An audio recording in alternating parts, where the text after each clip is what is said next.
If you want the Dallas Mavericks to make the NBA playoffs this year, like this video, smash the thumbs up icon. Don't jinx it. I'll tell you what. We don't want a repeat of last year. That's all I'm saying. Yeah, we don't want that. And if you don't like the video and they don't make the playoffs, it's your fault. That's just how math works. So hit the like button. Let's go. Part 3 of our center trade target series coming up here on Mavericks Today.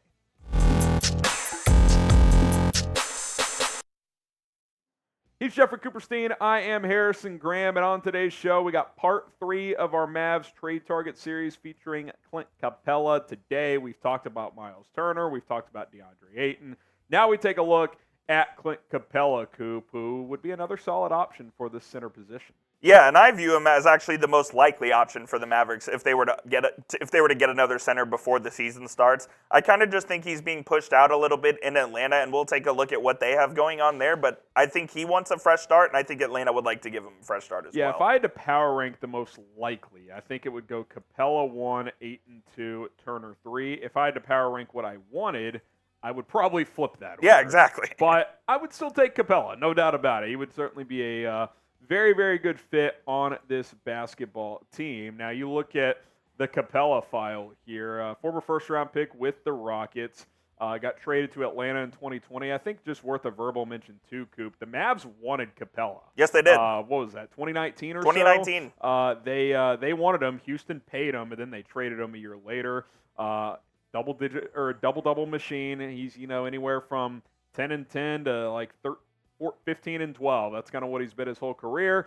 And, there's a thought that maybe it's time for a fresh start. Things in Atlanta haven't gone great the past couple of years after they had their run to the conference finals. They finally moved John Collins. Maybe Clint Capela could be next. There's even been some Trae Young trade buzz, too. So maybe a bit of a retinkering. Who knows what's going on there over there in Atlanta. But we mentioned the numbers, Coop. Very consistent. I mean, he's kind of rock solid. I don't think we're going to get 15 and 14 Capela again, but 12 and 12, I think that's very achievable if he plays with Luka Doncic.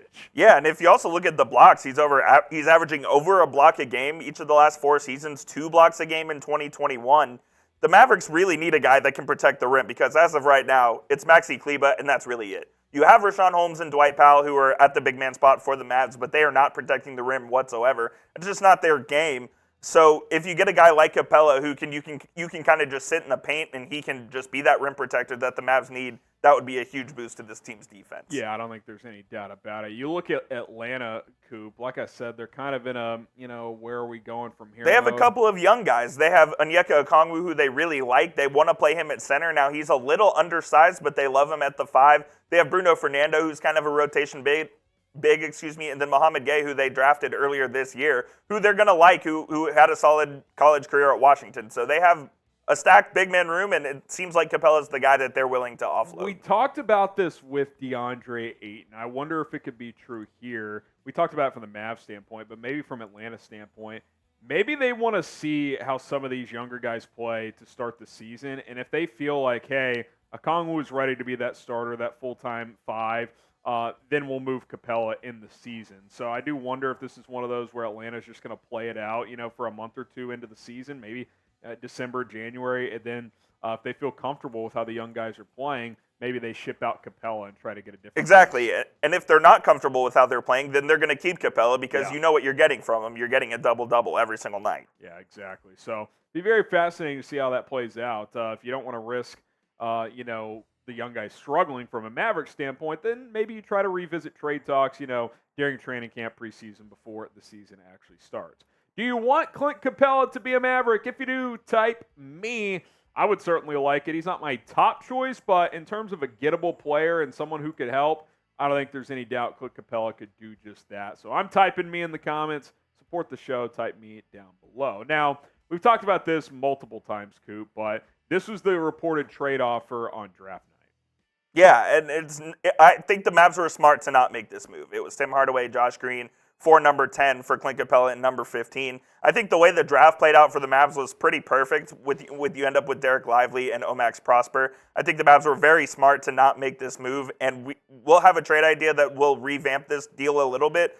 I'm just kind of relieved that the Mavs didn't take this deal and run with it. Yeah, I don't think it would have been a disaster by any means, but I think it's one of those where it's like, looking back on it, the way the draft played out, I mean, going into that draft, Coop, we were kind of like, It's 50-50 if they even take a player at 10. They'll probably just Exactly. trade the pick to then end up with 2 young players. I mean, I was in the camp of, hey, listen, I understand if you do trade it for a piece, but I would actually like to add some young talent. And they got 2 pieces. They got 2 guys, so, and I think at least Omax right away is going to contribute to this team. So they have 2 guys that will contribute early. Hopefully Lively early or later on in the season when he gets some more development under his belt will be able to help in this big man rotation as well. And that's kind of why we're talking about the center position, because ideally if you get one, then maybe you have a starter this year, but B, maybe for next year, whoever you do get, that's your starter, and Lively is like your primary backup in his second season. And then, year 3, year 4, whatever, he's ready to really take on a bigger role by then,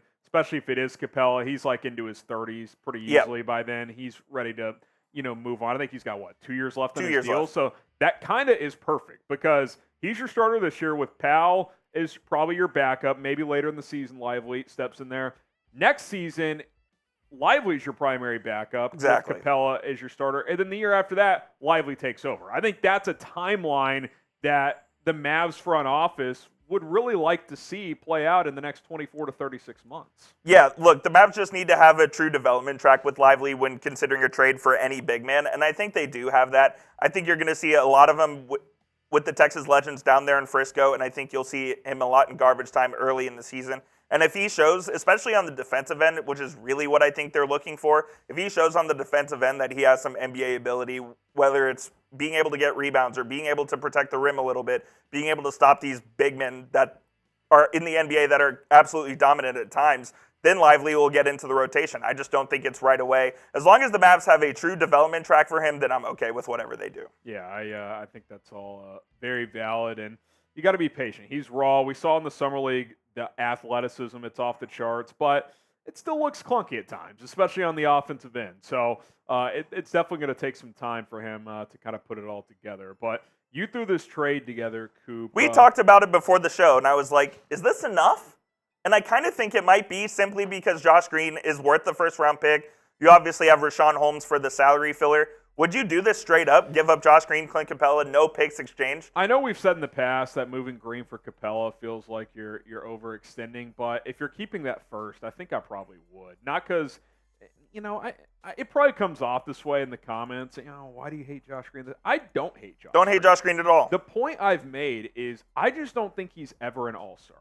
And if he's never an all-star in this league, and you can upgrade at a clear position of need, it at least needs to be considered. That's all I'm saying. Like, I'm not just saying, hey, Josh Green, we don't care. Like, that's not what I'm saying. But exactly. Capela is such an upgrade at a position that you need when you have your 2 primary players that can operate in the pick and roll, especially your best player in Luka Doncic. That has to be on the table. And if you think Omax can give you real minutes right away, yeah, he may not be as consistent of an offensive piece early on as Josh Green probably will, even though there's clear limitations there. But it makes him a bit more expendable. At 6'8" with a 7-foot wingspan, Omax might be a better defender. Definitely can defend more positions early on than Josh Green could as a rookie. I don't think that's in question at all. Look, I love Omax, and if he develops the way I think he's going to, I think Josh Green will be an expendable asset. And something I think is also interesting, Harrison, is we talked probably a month ago that the Mavs were opening talks with Josh Green on an extension. We haven't heard anything because the FIBA World Cup was going on and Green was playing for Australia. Now they've been out for a couple of weeks and we still haven't heard anything on that front. So I wonder what's going on there as well. If there's no new report or anything, let's say a week into training camp, that tells me they're probably just going to let this play out. And, because he's easier to trade on his rookie deal than he is at $12 million per Absolutely. year. So why wouldn't you play? I wouldn't do it anyway right now because the trade deadline could be so critical for this team. Like, why would you not wait to, Josh Green is not a good enough piece, in my opinion, to be like, we have just got to get him done right now. It's not a Jalen Brunson situation where the Mavericks screwed that up, where they should have just extended him instead of waiting for the deadline. In this instance, I agree. I would wait for the trade deadline to extend Josh Green. Yeah, again, I don't think we thought Brunson would be as good as he's gotten. But you could at least, if a futuristic genie came to you and was like, yeah, he's going to be a guy that can average 20, 25 a game, you might not believe it, but you'd be like, okay, I could see that. He's very skilled offensively. He's playing with Luka, so he gets less touches right now. Josh Green, though, if someone came to me and was like, he's going to average 21 points, 7 rebounds, and going to be an all-NBA defender, I'd be like, that's not going to fucking happen. No, it's not. I've not seen that. Like, he's a good role player. I like him. He's not going to average 25 a game and be a top 15 player in the NBA. His ceiling as a scorer is probably 15 points, and I'm not sure he ever gets there. And that's okay. He could still be a good player in this league, but like, you're telling me that player's untradeable? Like, I'm not buying that. Well, Harrison, there goes our trade series. I love doing this, actually. I think exploring all these players in individual videos was awesome. Make sure you guys go and like the video again if you want the Mavericks to make the playoffs. If not, you're kind of just selfish. Exactly. Hit that like button. Real quick as we go. We've hit all 3 guys. Ayton, Turner, Capela. Who's most likely? Who would you like to get the most? Most likely is for sure Capela. I think the one I would like to get most is definitely Miles Turner. Completely agree on both fronts. All right, he's Jeffrey Cooperstein. I'm Harrison Graham. Drop a like, and we'll see you next time.